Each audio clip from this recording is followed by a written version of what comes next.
خودتو معرفی کن. محمد کاکاوند. سر بالا که کاکاوند. با صدای بلند یه بخش کوتاهی از قصه شو بشنوید اونجا. بگو. یکیشان بود اون یکیشان نبود، زیرشون بعضی بود، ننه پیرزن نشسته بود. ننه داشت منزوخ میدوخت که یه دفعه دلش یه دنه دختر شخص چهارش همچین ردفت کرد، سیله میله وسیلش ورداشت، همچین رفت دارد چبر چشم شد. یه دفعه یه گرگ ونده را دید، همچین ترس یه چرماخ بخودش کشید. گرگ بنداغن ننه پیرزن و سرقه دبان. یهو گفت هی ننه کجا. ننه گفت ببند دهنت، عروسی اوقات هست مگه؟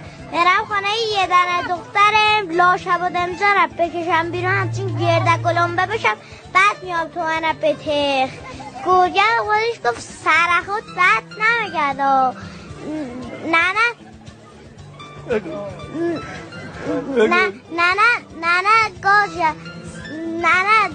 زرت نگاجه چسبا همچین تکل گرچه رسید خانه دخترش. همین نرسیدن نادنزی کرد، دلش گرم خانهش زد، اما میدانست این حیوانه صابونه کشته است به دلش که ننه برگردد. خلاص